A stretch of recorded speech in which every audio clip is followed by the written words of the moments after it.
Hi friends, നിങ്ങളുടെ തലച്ചോറിൻ്റെ 100% നിങ്ങൾക്ക് ഉപയോഗിക്കുവാൻ സാധിക്കുന്ന 20 പ്രവർത്തനങ്ങളെക്കുറിച്ചിട്ടാണ് ഈ വീഡിയോയിൽ പറയുന്നത്. ആദ്യമായി നമ്മുടെ തലച്ചോറിൻ്റെ 100% നമുക്ക് ഉപയോഗിക്കാനാകുമോ ഇല്ലയോ എന്ന് നിങ്ങൾ മനസ്സിലാക്കിയിരിക്കണം. ഏറ്റവും ബുദ്ധിമാനായ ഒരാൾ പോലും തൻ്റെ തലച്ചോറിൻ്റെ 10% മാത്രമേ ഉപയോഗിക്കുന്നുള്ളൂ എന്നും ബാക്കി 90% ഉപയോഗിക്കുന്നില്ല എന്നുമാണ് പലരും കരുതുന്നത്. എന്നാൽ നിങ്ങൾ സ്കൂളിൽ പരിണാമത്തെക്കുറിച്ച് പഠിച്ചിട്ടുണ്ടാവുമല്ലോ. ദശലക്ഷക്കണക്കിന് വർഷങ്ങൾക്ക് മുൻപ് നമ്മുടെ ശരീരത്തിലെ അനുബന്ധം വളരെ വലുതായിരുന്നുവെന്ന് നിങ്ങൾക്കറിയാമോ? എന്നാൽ ഭക്ഷണം പാചകം ചെയ്ത് കഴിക്കാൻ തുടങ്ങിയപ്പോൾ, അതായത് തീ ഉപയോഗിച്ച് തുടങ്ങിയപ്പോൾ അനുബന്ധം ചെറുതായി. ഇപ്പോൾ ശരീരത്തിൽ കാര്യമായ പ്രവർത്തനങ്ങളൊന്നും ഇല്ലാത്തൊരു അവയവം മാത്രമായി അത് അവശേഷിക്കുകയും ചെയ്തു. നമ്മൾ തലച്ചോറിനെ കുറിച്ച് സംസാരിക്കുകയാണെങ്കിൽ നമ്മുടെ മസ്തിഷ്കം എന്ന് പറയുന്നത് നമ്മുടെ മൊത്തം ശരീരഭാരത്തിന്റെ 2% മാത്രമാണ് ഉള്ളത്. എന്നാൽ നമ്മൾ എന്ത് ഭക്ഷണം കഴിച്ചാലും മസ്തിഷ്കം അതിന്റെ 20% ഊർജ്ജം എടുക്കും. അതിനാൽ നമ്മുടെ മസ്തിഷ്കത്തിന്റെ 90% ഭാഗവും ഉപയോഗിച്ചിട്ടില്ലെങ്കിൽ ദശലക്ഷക്കണക്കിന് വർഷങ്ങൾക്കുള്ളിൽ തന്നെ പരിണാമം മൂലം നമ്മുടെ തലച്ചോറിന്റെ 90% ഭാഗവും ജീൻ പൂളിൽ നിന്ന് നീക്കം ചെയ്യപ്പെടുമായിരുന്നു. നമ്മുടെ തലച്ചോറിന്റെ 100% ഉപയോഗിക്കുകയാണെങ്കിൽ അത്രത്തോളം കഴിവ് എന്തുകൊണ്ട് നമുക്കില്ല എന്ന ചോദ്യം നിങ്ങൾക്കിപ്പോൾ ഉണ്ടായിട്ടുണ്ടാവും. തലച്ചോറ് ഒരു പേശി പോലെയാണ് പ്രവർത്തിക്കുന്നത്. നിങ്ങൾ ശരീരത്തിന്റെ എല്ലാ ഭാഗങ്ങളും ശരിയായി വ്യായാമം ചെയ്താൽ തീർച്ചയായും ഒരു വർഷത്തിനുള്ളിൽ നിങ്ങൾക്ക് ആദ്യ ദിവസം ഉയർത്താൻ സാധിക്കാതിരുന്ന അത്രയും ഭാരം ഉയർത്തുവാൻ സാധിക്കും. അതുപോലെ നിങ്ങൾ 10 വർഷം വ്യായാമം ചെയ്താൽ ഒരു സാധാരണക്കാരനും സൂപ്പർമാനും തമ്മിലുള്ള വ്യത്യാസം നിങ്ങൾക്ക് കാണാൻ കഴിയും. അതിന് നിങ്ങളെ പ്രാപ്തമാക്കുന്ന 20 പ്രവർത്തനങ്ങളെ കുറിച്ചിട്ടാണ് ഇനി പറയുന്നത്. സിനിമ കാണലാണ് ആദ്യത്തെ പ്രവർത്തനം. എന്ത് ജോലി ചെയ്താലും നിങ്ങൾ സിനിമ കാണണം. വളരെ നല്ല സിനിമകൾ ശ്രദ്ധയോടെ കാണുന്നത് നിങ്ങളുടെ ചിന്താശേഷി മാത്രമല്ല, യുക്തിസഹമായ വിശകലനം ചെയ്യാനുള്ള കഴിവിനെയും വികസിപ്പിക്കും. യഥാർത്ഥത്തിൽ നിങ്ങൾ കാണുന്ന മിക്ക സിനിമകളും ഡോക്യുമെന്ററികളോ ജീവചരിത്രങ്ങളോ ആകാൻ ശ്രമിക്കണം. കാരണം അത്തരം സിനിമകളാണ് നിങ്ങൾക്ക് സ്വാധീനം ചെലുത്തുക. ഇത് പ്രതിസന്ധി ഘട്ടങ്ങളിൽ നിങ്ങൾക്ക് ഉപയോഗപ്രദമാവുകയും ചെയ്യും. നിങ്ങൾ ഒരേ തരത്തിലുള്ള സിനിമകൾ കാണുന്നത് തുടരാനല്ല ഞാൻ ഉദ്ദേശിച്ചത്. അങ്ങനെ ചെയ്താൽ നിങ്ങൾക്കത് വളരെ ബോറടിപ്പിക്കും. നിങ്ങളുടെ മനസ്സിനെ പൂർണ്ണമായും വികസിപ്പിക്കാൻ നിങ്ങൾ ആഗ്രഹിക്കുന്നുണ്ടെങ്കിൽ നിങ്ങൾ നല്ല നിലവാരമുള്ളതും ഗൗരവമേറിയതും ക്ലാസിക് തരത്തിലുള്ളതുമായ സിനിമകൾ മാത്രമല്ല കാണേണ്ടത്. നല്ല സിനിമകളോടൊപ്പം അത്യാവശ്യം കുതന്ത്രങ്ങളൊക്കെയുള്ള സിനിമകളും കാണണം. അതായത് എക്സ്പ്ലോയിറ്റേഷൻ, റിഡംഷൻ, അമേരിക്കൻ ബ്യൂട്ടി തുടങ്ങിയ 3-4 സിനിമകൾ കണ്ടതിന് ശേഷം വീണ്ടും അമേരിക്കൻ പൈ പോലെയുള്ള 1-2 സിനിമകൾ കൂടി കാണണം. ഇതൊരു പ്രാക്ടീസിന് വേണ്ടി മാത്രമാണെന്ന് ആദ്യം മനസ്സിലാക്കണം. ഇനി രണ്ടാമത്തെ പ്രവർത്തനത്തെക്കുറിച്ച് പറയാം. മനസ്സിനെ മൂർച്ച കൂട്ടാനുള്ള ഒരു നല്ല മാർഗം ആളുകളെ കണ്ടുമുട്ടുക എന്നതാണ്. അതായത് നിങ്ങളുടെ സോഷ്യൽ സർക്കിൾ വർദ്ധിപ്പിക്കണം. നിങ്ങൾ 10 തരം സ്വഭാവക്കാരായ ആളുകളെ കണ്ടുമുട്ടുമ്പോൾ നിങ്ങൾക്ക് 10 തരം കാര്യങ്ങൾ കേൾക്കാനും പറയാനും സാധിക്കും. അതിലൂടെ നിങ്ങൾക്ക് 10 തരം കാര്യങ്ങൾ ചെയ്യാൻ പഠിക്കാനാകും. വിൽപ്പനയും വിപണനവുമായി ബന്ധപ്പെട്ട ആളുകൾക്ക് വളരെ ഷാർപ്പായിട്ടുള്ള മനസ്സുണ്ടെന്ന കാര്യം നിങ്ങൾ ശ്രദ്ധിച്ചിട്ടുണ്ടാവുമല്ലോ. നിങ്ങളുടേതായ ഒരു സർക്കിൾ ഉണ്ടാവുകയും ആ സർക്കിളിനകത്തുള്ള ഏറ്റവും അറിവും സ്വാധീനവുമുള്ള വ്യക്തി നിങ്ങളല്ല എന്ന് മനസ്സിലാക്കുകയും ചെയ്താൽ നിങ്ങളൊരു തെറ്റായ ഗ്രൂപ്പിലാണ് ഉള്ളത് എന്ന് തിരിച്ചറിയണം. അത് നിങ്ങളെ ഒട്ടും വളരാൻ അനുവദിക്കില്ല.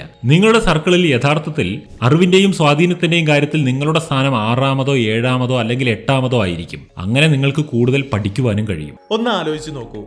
നമ്മളും ഇത്തരത്തിൽ എല്ലാ ദിവസവും രാത്രി ഉറങ്ങുന്നതിന് മുമ്പ് ജീവിതത്തിൽ അത്യാവശ്യം വേണ്ട അറിവുകൾ ആരെങ്കിലും പറഞ്ഞു തന്നാൽ എങ്ങനെയുണ്ടായിരിക്കും?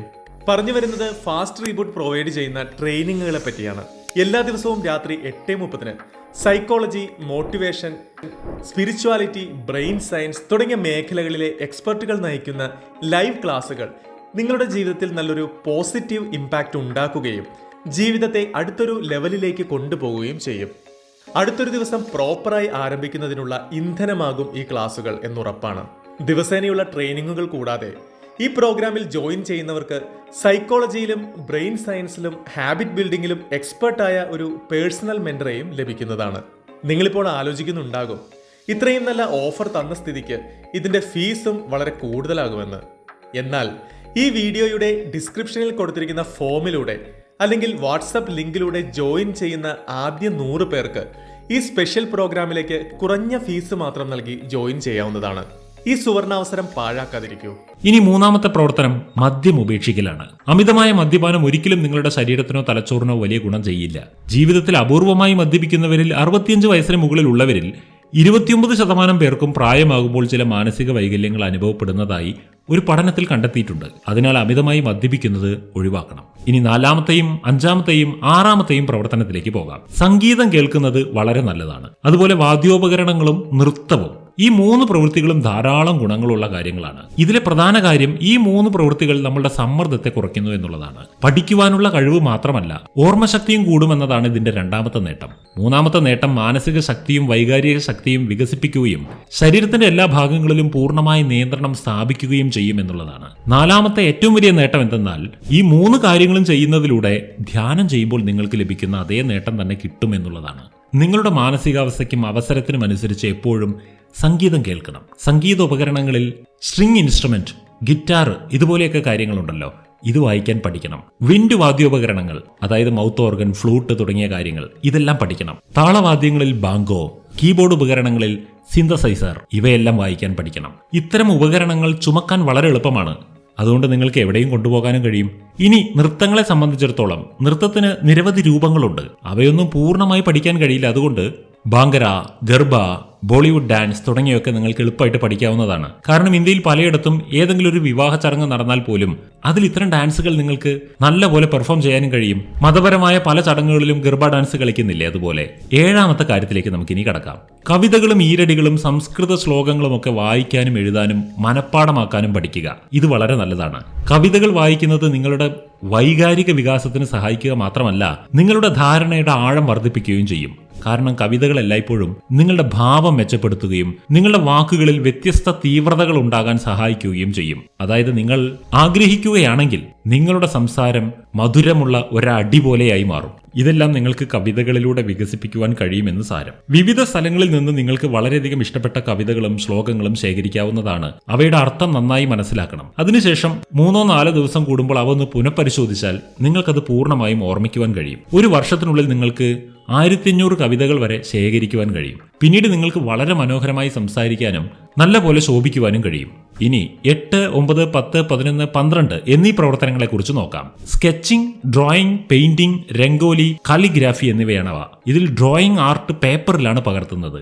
നമ്മുടെ ചിന്തയിലുള്ള എന്തെങ്കിലും ഒന്ന് ഉണ്ടാക്കുന്നതിന് മുൻപ് അത് ആദ്യം കടലാസിലാണ് പകർത്തുക. തുടർന്ന് അതിനൊരു ഷാർപ്പായിട്ടുള്ള രൂപം നൽകുകയാണ് നമ്മൾ ചെയ്യുന്നത്. പെയിന്റിങ്ങിനെ സംബന്ധിച്ചിടത്തോളം അത് നിരവധി ഗുണങ്ങളുള്ള ഒരു കാര്യമാണ്. അതിൽ ആദ്യത്തേത് നിങ്ങളുടെ ക്ഷമയും ഏകാഗ്രതയും വർദ്ധിക്കുമെന്നുള്ളതാണ്. ഈ 2 കാര്യങ്ങൾ എന്ത് കാര്യത്തിനും ആവശ്യമല്ലേ? ഇതുകൂടാതെ പെയിന്റിംഗ് വഴി കാര്യങ്ങളെ വളരെ അടുത്ത് കാണാനും അവ അടുത്ത് മനസ്സിലാക്കുവാനുമുള്ള കഴിവ് വർദ്ധിക്കും. ഉദാഹരണത്തിന്, നിങ്ങളുടെ മുന്നിൽ നിൽക്കുന്ന ആളോട് എന്തെങ്കിലും പറയുമ്പോൾ അത് അയാളിൽ എന്ത് സ്വാധീനം ചെലുത്തുന്നുവോ അതിന്റെ ഭാവം ഒരു നിമിഷത്തിനുള്ളിൽ തന്നെ അയാളുടെ മുഖത്ത് കാണാൻ കഴിയും. നിങ്ങൾക്ക് സൂക്ഷ്മമായ കണ്ണുണ്ടെങ്കിൽ നിങ്ങളുടെ വാക്കുകൾ ശരിയോ തെറ്റോ എന്ന് മുന്നിലുള്ള വ്യക്തിയുടെ മുഖത്തു നിന്നും മനസ്സിലാക്കുവാൻ സാധിക്കും. അതിനുള്ള മറുപടിയായി അദ്ദേഹം പറയുന്നത് എന്തും സത്യമോ നുണയോ ആണോ എന്ന് മനസ്സിലാക്കുവാനും സാധിക്കും. സെയിൽസ് അല്ലെങ്കിൽ മാർക്കറ്റിംഗ് മേഖലയിലൊക്കെ പ്രവർത്തിക്കുന്ന ആളുകൾ ഈ കഴിവ് വളരെയധികം വികസിപ്പിച്ചെടുക്കാറുണ്ട്. ഇത് നിങ്ങൾ മനസ്സിലാക്കി വെക്കേണ്ട കാര്യമാണ്. എന്നാൽ നിങ്ങൾക്ക് ഈ കല വളരെ വേഗത്തിൽ പഠിക്കണമെങ്കിൽ നിങ്ങൾ പെയിന്റിംഗ് പഠിക്കണം. ഇതുകൂടാതെ പെയിന്റിംഗിലൂടെ നിങ്ങളുടെ കഴിവുകളും കൈകളും തമ്മിലുള്ള ഏകോപനം മെച്ചപ്പെടുത്തും.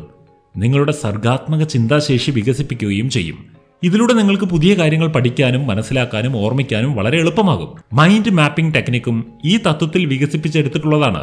മൈൻഡ് മാപ്പിംഗ് സാങ്കേതികത ഉപയോഗിച്ചിട്ടുള്ള ആളുകൾക്ക് കാര്യങ്ങൾ പഠിക്കാനും മനസ്സിലാക്കാനും ഓർമ്മിക്കാനും വളരെ എളുപ്പമാണെന്നുള്ളത് നിങ്ങൾക്ക് അറിയാമല്ലോ. ഇതിൽ 2ാമത്തെ കാര്യം രംഗോലിയാണ്. രംഗോലി എങ്ങനെയാണ് പ്രവർത്തിക്കുന്നത്? രംഗോലി നിർമ്മിക്കാത്ത ദൈവാരാധനകൾ പൊതുവെ ഇന്ത്യയിൽ ഉണ്ടാവില്ല. രംഗോലി മറ്റു തരത്തിലുള്ള പെയിന്റിങ്ങുകൾ പോലെയല്ല. വരകൾ വരച്ചുകൊണ്ട് മാത്രം അവ അവസാനിക്കുന്നില്ല. കളർ കോമ്പിനേഷനും തികഞ്ഞതായിരിക്കണം. മാത്രമല്ല അത് ദൈവത്തിന് സമർപ്പിക്കാൻ കഴിയുന്നത്ര മനോഹരമായി കാണുകയും വേണം. രംഗോലി എന്നാൽ കോലം വരയ്ക്കുന്നതിനെയാണ് പറയുന്നത്. നിങ്ങൾ ഒരിക്കലും ഒരു രംഗോലി പോലും ഉണ്ടാക്കിയിട്ടില്ലെങ്കിൽ ഒരിക്കലെങ്കിലും നിങ്ങൾ ജീവിതത്തിൽ ഒന്ന് രംഗോലി വരച്ചു നോക്കണം. രംഗോലി നിർമ്മിക്കുന്നതിന് വളരെയധികം തലച്ചോറ് ഉപയോഗിക്കേണ്ടത് അത്യാവശ്യമാണ്. നിങ്ങൾക്ക് കുറെ കാലം പരിശ്രമിക്കുമ്പോഴാണ് നല്ല രംഗോലി വരയ്ക്കുവാൻ കഴിയുകയുള്ളൂ. നിങ്ങളുടെ മാനസിക ശേഷി എത്രമാത്രം വർദ്ധിച്ചുവെന്ന് രംഗോലി വരയ്ക്കാൻ പഠിച്ചാൽ നിങ്ങൾക്ക് മനസ്സിലാകും. അതുപോലെ കാലിഗ്രാഫി പഠിക്കുക. പിന്നെ സ്കെച്ചിങ്, ഡ്രോയിങ്, പെയിന്റിംഗ് എല്ലാം പരിശീലിക്കുക. ഇനി 13, 14, 15 എന്നീ പ്രവർത്തനങ്ങൾ നോക്കാം. ചെസ് കളിക്കുക, കാർഡുകൾ കളിക്കുക, വീഡിയോ ഗെയിമുകൾ കളിക്കുക എന്നിവയാണ്. ക്രോസ് വേർഡ് പസിലുകൾ കളിക്കുക, ഇവയെല്ലാം അതിൽപ്പെടും. നമ്മൾ കാർഡ് കളിക്കുന്നതിനെ കുറിച്ചും ചെസ് കളിക്കുന്നതിനെ കുറിച്ചും സംസാരിക്കുകയാണെങ്കിൽ അത് വളരെയധികം ചിന്തിക്കുവാനുള്ള നിങ്ങളുടെ കഴിവ് വർദ്ധിപ്പിക്കും എന്നുള്ളതാണ് സത്യം. ഇത് പണം പറ്റിവെച്ചിട്ടുള്ള കളിയൊന്നും ആകാതെ നോക്കണം. സാധാരണ കളി കളിച്ചാൽ മതി. ഈ 2 കളികളിലും ഒരുപാട് നീക്കങ്ങൾ നേരത്തെ പ്ലാൻ ചെയ്യണം. ഈ സമയത്ത് ഇങ്ങനെ ചെയ്താൽ മുന്നിലുള്ള ആൾ എന്തു ചെയ്യും, തുടർന്നുള്ള നീക്കങ്ങളിൽ നമുക്ക് മുന്നിലുള്ളവർക്കും എന്ത് സംഭവിക്കും എന്നൊക്കെ ചിന്തിക്കേണ്ട ആവശ്യം വരും. ഇത് നിങ്ങളുടെ തലച്ചോറിനെ വികസിപ്പിക്കും. ചെസ് ഇപ്പോഴും പരിമിതമായൊരു കളിയായിട്ടാണ് നിൽക്കുന്നത്. എന്നാൽ കാർഡുകൾ ഒരുപാട് പേര് കളിക്കാറുണ്ട്. കാർഡുകളും ചെസ്സും കളിക്കുന്നത് വളരെ കാലം തുടർച്ചയായി ശ്രദ്ധ കേന്ദ്രീകരിക്കാനുള്ള നിങ്ങളുടെ തലച്ചോറിന്റെ കഴിവിനെ വർദ്ധിപ്പിക്കും. വീഡിയോ ഗെയിമുകൾ കളിക്കുന്നത് തലച്ചോറിന് വളരെ നല്ല വ്യായാമമാണ്. അഡിക്റ്റ് ആവാതെ നോക്കണം. എന്നാൽ ഇത് വളരെ വേഗത്തിൽ ചിന്തിക്കാനും മനസ്സിലാക്കാനും പ്രവർത്തിക്കുവാനുമുള്ള നിങ്ങളുടെ കഴിവിനെ, നിങ്ങളുടെ തലച്ചോറിന്റെ അത്തരം ശേഷികളെ വർദ്ധിപ്പിക്കും. നിങ്ങൾ വീഡിയോ ഗെയിമുകൾ കളിക്കുമ്പോൾ നിങ്ങൾ ശരിക്കും മൾട്ടി ടാസ്കിംഗ് പഠിക്കുന്നു എന്നുള്ളതാണ് മറ്റൊരു കാര്യം. നിങ്ങൾ കളിക്കുന്നത് ഏത് വീഡിയോ ഗെയിമായാലും, അതൊരു വിദ്യാഭ്യാസപരമായതോ തന്ത്രപരമോ ആയ ഏത് വീഡിയോ ഗെയിമോ ആകട്ടെ, ഒരു ഗെയിമും അധിക നേരം കളിക്കരുത് എന്ന കാര്യം പ്രത്യേകം ശ്രദ്ധിക്കണം. കാരണം വീഡിയോ ഗെയിമുകൾ കളിക്കുന്നതിൽ വലിയ ഒരു അഡിക്ഷൻ ഒളിഞ്ഞു കിടക്കുന്നുണ്ട്. അത് പ്രത്യേകം ശ്രദ്ധിക്കണം. മനസ്സിനെ ഇടയ്ക്കൊന്ന് വിശ്രമിപ്പിക്കുകയും ചെയ്യണം. ക്രോസ് വേർഡ് പസിലുകളെ കുറിച്ച് പറയുകയാണെങ്കിൽ അവ പരിഹരിക്കുന്നത് നിങ്ങളുടെ പദാവലി മെച്ചപ്പെടുത്തുമെന്ന കാര്യം നിങ്ങൾ പ്രത്യേകം ഓർക്കുക. അതായത് നിങ്ങൾക്ക് വാക്കുകൾ കമ്പോസിഷൻ ചെയ്യുന്നതിലുള്ള കഴിവ് വർദ്ധിക്കും. ഇനി 17, 18, 19 കാര്യങ്ങൾ നോക്കാം. ജലനേതി, അനുലോം വിലോം, കപാൽഭാതി എന്നിവയാണ് അവ. ഇതിൽ ആദ്യത്തെ കാര്യം ജലനേതിയാണ്. അതിന്റെ ഏറ്റവും വലിയ നേട്ടം നിങ്ങളുടെ മൂക്കും സൈനസുകളും പൂർണ്ണമായും വ്യക്തമാവുകയും നിങ്ങളുടെ ശ്വസനത്തിന്റെ മുഴുവൻ ശേഷിയും ഉപയോഗിക്കപ്പെടുകയും ചെയ്യും എന്നുള്ളതാണ്. അതിനാൽ നിങ്ങളുടെ തലച്ചോറിന്റെ ഓക്സിജന്റെ ലെവൽ, അതിന്റെ ഉപയോഗം, ഒഴുക്ക് ഇതൊക്കെ വർദ്ധിക്കും. നിങ്ങളുടെ തലച്ചോറിന്റെ മുഴുവൻ സാധ്യതകളും ഉപയോഗിക്കപ്പെടും. രണ്ടാമത്തെ കാര്യം അനുലോം വിലോം പ്രാണായാമമാണ്. അതിന്റെ ഏറ്റവും വലിയ നേട്ടം ഇത് നിങ്ങളുടെ തലച്ചോറിലെ ഹെമിസ്ഫിയേഴ്സിനെ സജീവമാക്കുന്നു എന്നുള്ളതാണ്. അതിനാൽ ആഴത്തിൽ ചിന്തിക്കുവാനുള്ള നിങ്ങളുടെ കഴിവ് വളരെയധികം വർദ്ധിക്കും. മൂന്നാമത്തെ കാര്യം കപാൽഭാതിയാണ്. ഇതിന്റെ ഏറ്റവും വലിയ നേട്ടം നിങ്ങളുടെ ചിന്തകളുടെ വേഗത വളരെ വേഗത്തിലാകുന്നു എന്നുള്ളതാണ്. ഇനി 20ാമത്തെ കാര്യം എന്താണെന്ന് നോക്കാം.